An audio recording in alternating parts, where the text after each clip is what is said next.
महोदय, आपण बघतोय की आजकाल वयोवृद्धच नाही तर तरुणांमध्ये हृदयविकाराचं प्रमाण खूप मोठ्या प्रमाणात वाढलेलं आहे. अध्यक्ष महोदय, धाराशिव सारख्या ठिकाणी कॅथ लॅब गेल्या अनेक वर्षापासून नव्हती. 2023च्या ऑक्टोबर महिन्यामध्ये धाराशिव येथे कॅथ लॅब उभारण्यासाठी जवळपास 18 कोटी रुपये आरोग्य विभागाने मंजूर केले आणि त्याला अट घातली होती की 1 वर्षात काम पूर्ण झालं पाहिजे. अध्यक्ष महोदय, 2024च्या ऑक्टोबरमध्ये काम पूर्ण होणं गरजेचं अपेक्षित असताना अद्यापपर्यंत ती कॅथ लॅब चालू नाही. 10 बेडचं आयसीयू कार्डियाक कॅथ लॅब हे धाराशिवला मंजूर असताना काम पूर्ण झालं असताना अद्यापर्यंत कॅथ लॅब चालू नाही आणि गोल्डन आवरमध्ये जर त्या रुग्णाला उपचार मिळाले नाहीत तर आमच्या धाराशिव जिल्ह्यातून तुमच्या सोलापूर जिल्ह्यात बऱ्याच पेशंटना यावं लागतं आणि हृदयविकाराचा झटका आल्यानंतर दवाखान्यापर्यंत सुद्धा तो पेशंट पोहोचू शकत नाहीत. त्यामुळे अनेक रुग्ण मृत्युमुखी पडलेले आहेत.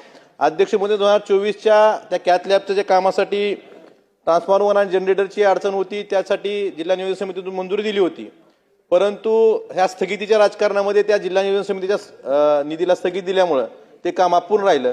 25-26 मध्ये परत मंजुरी दिलेली आहे. या ठिकाणी सार्वजनिक बांधकाम मंत्री बसलेले आहेत, त्यांचं इलेक्ट्रिकल डिपार्टमेंट आहे.